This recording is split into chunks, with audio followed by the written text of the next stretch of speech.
up on the St. Lawrence River, born into a musical family. Folk music became a part of her life when she first watched the famous Mariposa Folk Festival. There's a big old elm tree in my backyard where the blue jays used to She is a self-taught guitarist, which helped pave the way for her acoustic folk career. She is also a member of an all-woman band, the Palmellos. Her name is Laura Bird. She is a founding member and now artistic director of the Headwaters Acoustic Music Society. Laura sits on the board of directors with the Ontario Council of Folk Festivals as well as the Arts Can Circle. Along with her music, she is a graphic designer. Join me, Melissa Morris, as I talk one-on-one with Laura Bird right after this break.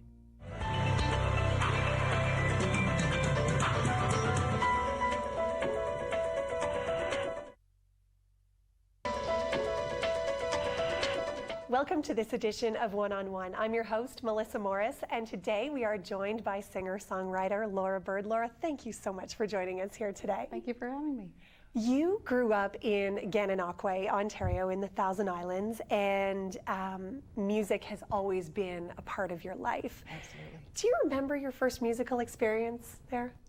I do. I remember sitting on the couch watching a CBC program with my parents, and it was a documentary on Mariposa.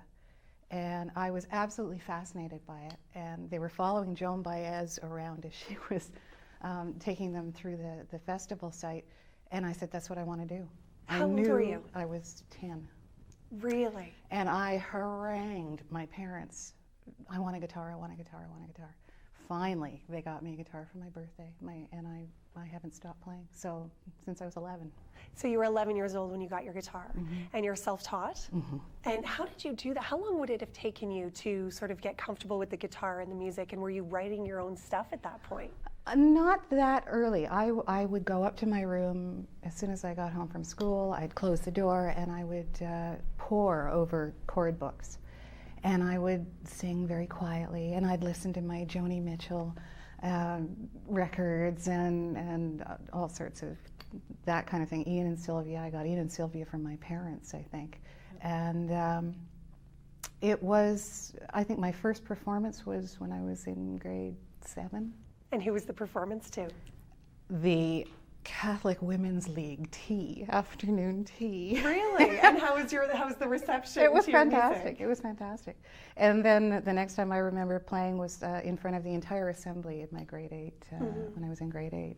And I even remember the songs I sang. I remember singing Four Strong Winds and Alberta Bound. So I was already into Canadian singer-songwriters when I was that young. Really? Yeah. Do you remember how it felt at that age to get up in front of a group of people? Do you remember that feeling, and has that feeling kind of stayed with you? The terrifying feeling, yeah.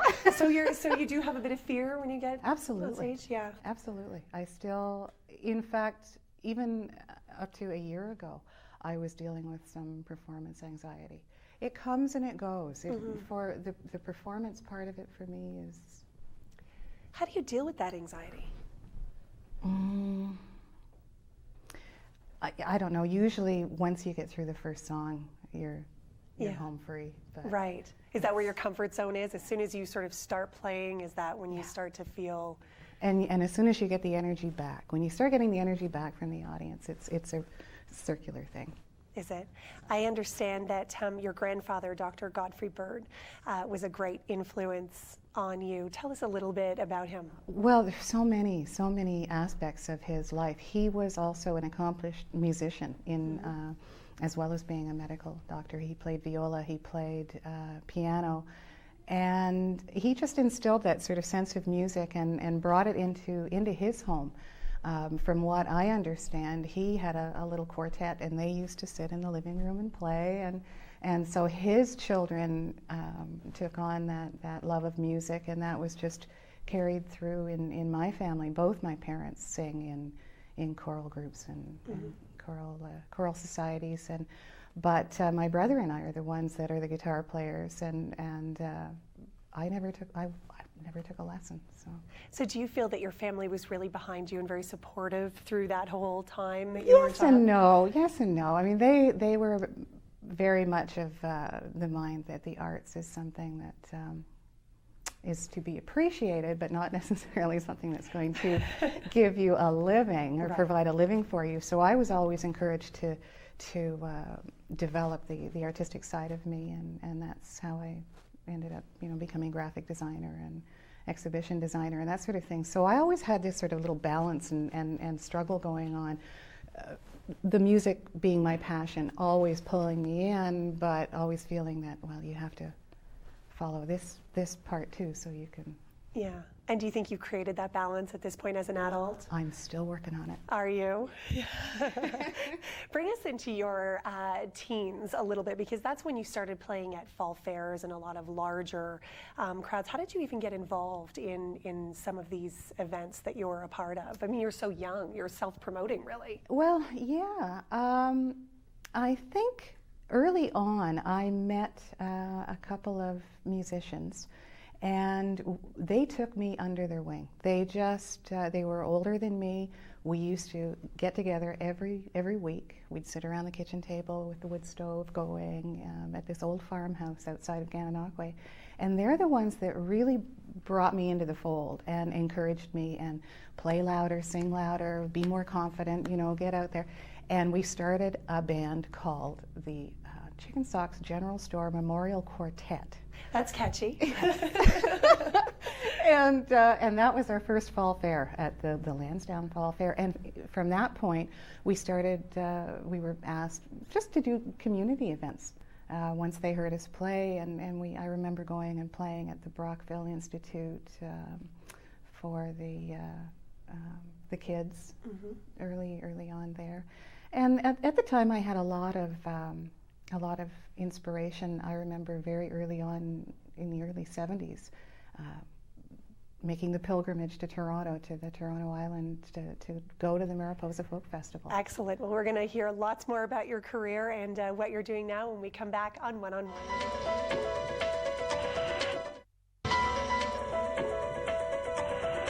Welcome back to this edition of One on One, where today we are joined by singer-songwriter Laura Bird. Laura, it's such a pleasure to have you here today. Thank you. We were talking a little bit about your family and your influences, and I wanted to talk a little bit about your great-grandmother. Yes. We were, when we were children, we were told that we had a Chinese princess in our family. And my great-great-grandmother is from Asia, from Canton, and my great-great-grandfather was a member of the Royal Engineers, and he was stationed in Canton at the time, and he was taking a ferry across, and that's where he met her. And so in the late 1800s, it was unheard of to have a mixed marriage. So they didn't last too long. They lived in England, and they had a couple of children in England, and then they moved to Barrie, Ontario, and settled in Barrie. And from there, the family grew and developed, and that's how we ended up in the Thousand Islands. And the Thousand Islands has become an enormous influence on me musically because of that. And I've written about my grandfather, and I certainly have a song cooking in the background from my great-great-grandmother, Laura Amy Omway. That's her name. Oh, was it? Were you named after her? Yeah. So it's I'm pretty proud of it. We're all very proud. I can imagine, and to know that you're from a royal past too is well, also very exciting. I think that was just family myth. But, I stick with it. Yeah, sounded good at the time. I want to jump to a date that I know is very important to you, March 12th, 1999. Can you tell us what happened on that date and how that sort of changed things for your career or moved things along? Well, I had become a member of the Headwaters Acoustic Music Society just a few months prior to that, and they were presenting Stephen Fearing at the Opera House, and I was asked to do the opening, and it was huge for me. So I can't even remember who recorded my portion of the show, but I wanted to have a good solid recording of it, and my husband did some sleuthing, made a phone call to Escarpment Sound Recording Studio and said, can you transfer this tape to CD? And he said, absolutely. And we pulled into this amazing recording studio, and it looked a lot like this. And I walked in and went, I have to record here. And when Brian Hewson, the owner, was making the transfer, he was very quietly sitting listening to it, and he was tapping his foot, and he turned around to me and he said, do you have a CD? And I said, no. And he said, you should. And it was at that point there. I said, that's it, I'm going to do this. So that was your turning point. Yeah, that was a pivotal point. So I worked for a year getting the money together to do my independent recording, and I went in and had a magical experience at Escarpment Sound. Well, you mentioned the Headwaters Acoustic Musical Society. Mm-hmm. Obviously, you and your husband are both involved in that. Tell me a little bit about how you first became involved with it and the kind of work that you do through that society. Well, we heard about it. We were fairly new to that aspect of the town. We heard about this group organizing these concerts at the Opera House. They'd only done, I think, one or two up until that point. Joined in on a meeting. It was at Carl Borgstrom's house. And Carl became the artistic director of the music series for the first 6 or 7 years. And I sort of shadowed him, working with him, working with the process of hiring the musicians. And so for the first few years, we were putting on 8 concerts a season. Wow! And it was an enormous undertaking with a group of solid volunteers. And so now we're going into our 9th year. Excellent. I want to talk about you're in a band as well, an all-female band that we're going to talk about when we come back right here on One on One. We'll be right back.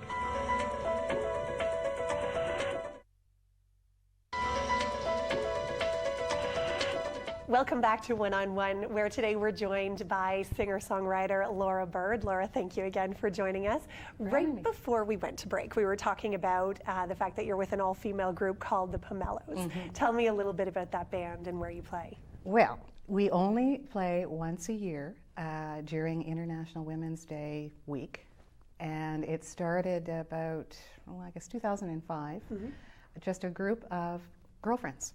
We got together to welcome Catherine Wheatley into the neighborhood. She had just bought a house in Guelph, and we had a little potluck lunch at my house, and Tana Slimman brought a pomelo with her, and we had never seen a pomelo, and a pomelo is the grandmother to the grapefruit. So we were eating these amazing fruits and dark chocolate and just got silly. And we decided that it would be fun if the 5 of us got together and did something in honor of women and just celebration. And it became a songstress celebration, and it became something that we do now annually, and we absolutely love it.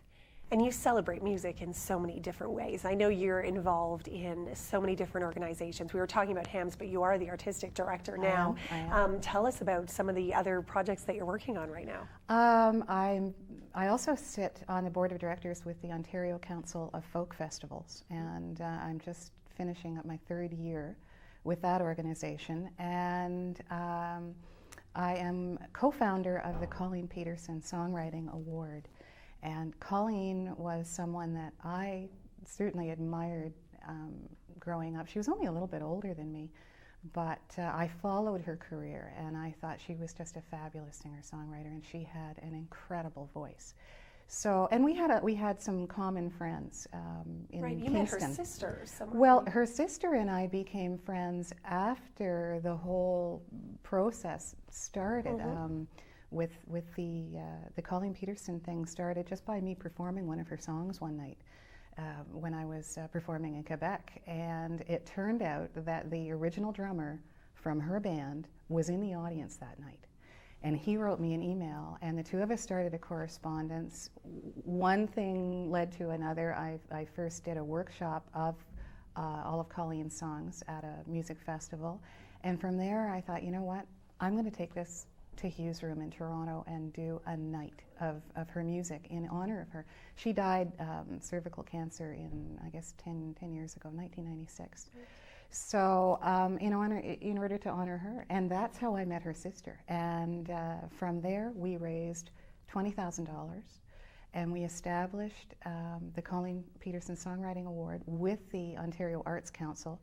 And every year at the OCFF conference, that award is given out. So now we're mentoring young emerging songwriters and provide them with a $1,000 gift and an opportunity to perform a song in front of the conference delegates, and it's great. Yeah, a lot of times that must really be the catalyst for a lot of these artists to start moving forward. I wish I had something like that. Yeah. And I know that Colleen would have wished that she had something like that.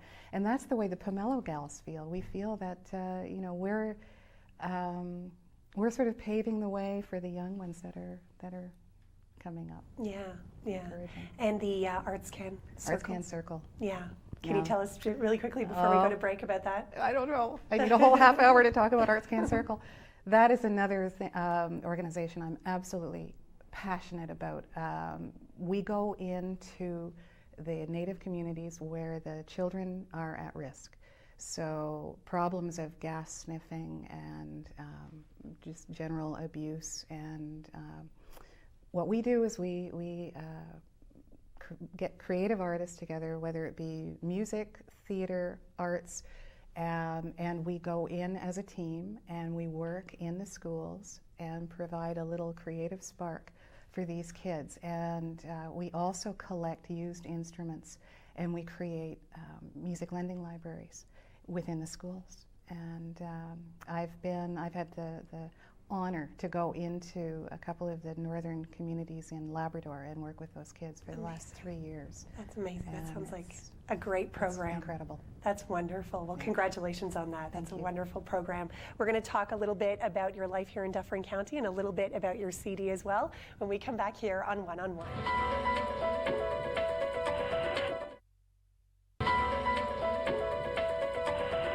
Welcome back to One on One, where we have the pleasure of speaking with singer-songwriter Laura Bird today.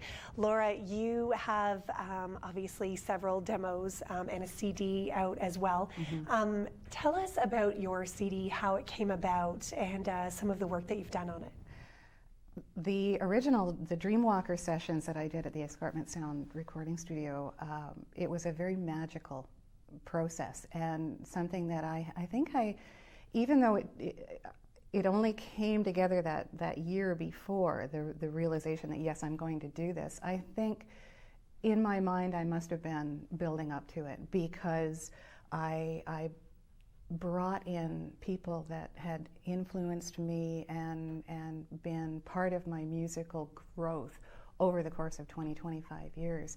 I play in an amazing living room band. We call it Ethnopub. It's the every other Tuesday night preserve band. And these guys are phenomenal musicians. They came on board. People like Mike Stevens, the harmonica player that started Arts Can Circle. I called him up and said, I'm finally going into the studio, and he said, when do you want me? So we ended up with 13 different musicians involved in this project. Do you feel, living in Dufferin County, it just seems like there's a wealth of wonderful artists that you're working with in this area. Is there something about this area that's inspired you, or do you think that inspires some of the musicians that you're working with? Oh, absolutely. The landscape is incredible. It's like the inspiration that I feel from the St. Lawrence River, having grown up there. This environment it's fabulous. 5 minutes away, anywhere outside of Orangeville, and you're on the Bruce Trail. Yeah. And absolutely. This is kind of a well-known secret, this area. You can tell that in the outskirts there are a lot of musicians, a lot of artists. It's quite the hub. And the other hat you wear, obviously, is of graphic designer. That is. And we were talking a little bit about balancing both, but do you think there's inspiration on that side as well from living in this area? Oh, absolutely. I've had the opportunity to do a number of graphic projects for people in this area. I freelance, I work from home, and Heather Katz is one. I designed her CD. I designed my own CD. I designed a number of CDs. I designed the Colleen Peterson project that came about after we established the award. What do you think made you gravitate towards folk music? I mean, do you think it was? It's real. Yeah. It's just so honest. It's so real and honest. People recognize themselves in the music. It's something that it's universal. It's something that people can relate to. Mm-hmm. It's like our modern storytelling almost, It isn't is. it? It is. It's like our oral history It told is. through music. Yeah. What's next for you? I have a new project. Oh, good. I'm starting, finally, starting a new recording in August. Mm-hmm. So I'm hoping to bring in a number of the original fly-by-night orchestra Great. back into the fold, and we'll bring in some new people. I've had the opportunity to work with Emery Lester, a fabulous multi-instrumentalist, and we actually recorded a song together last year that went on to the North to Ontario Bluegrass compilation CD, and it went on to win an award for best album of the year. What was it like working on that CD? That was fabulous. For me, it was kind of fun and funny at the same time, because with the bluegrass crowd, I'm considered a folkie. With the folk crowd, I have this sort of bluegrass edge to me. So I've got one foot in either genre, I guess. And so it was a real treat to be welcomed and embraced on this project, and to work with somebody like Emery was just quite an honor. What would you say you're most passionate about? Oh, my music. Yeah. I should say my husband. Tell us a little bit about your husband. He's a wonderful guy. Yeah. Yeah. You met him in... Well, we met in Toronto. Yeah. He's from Spain. He grew up in Montreal. He's got a great name. Javier Santa Maria. Yeah, it's very romantic. It is. Well, when we got married, I felt like I was sort of Princess Diana, because he's actually got a lot of names. The Spaniards tack on all of the names of their ancestors behind them. Mm-hmm. But he's a fantastic guy. When we first came to town, we got involved in the Caledon Town Hall Players, and I would do the set design. He would be on the boards. He would be acting, and he's great. And you work together with Hams, don't you? And we work together with Hams as well. So yes, he's involved in the arts in a number of ways. And one of the things that I'm so proud of him, because last year he came home and told me that he'd like to donate his kidney to no one in particular. He just decided that he wanted to see if it could be done, and he did. Wow. So they called him up, and by October he was brought in for surgery, and he had the opportunity to save someone's lives. And of course, I wrote a song about it. So amazing. Well, we're looking forward to hearing that. It'll be on the new album. Both of you are giving back to the community in so many different ways, and it's been such a pleasure talking to you, Laura. Thank you for having me. Thank you very much for joining us here today, and thank you for joining us on this edition of One on One. We'll see you next time. I'm Melissa Morris. One on One was taped on location at the Millcroft Inn and Spa, which features award-winning dining and accommodations and a state-of-the-art European-style spa.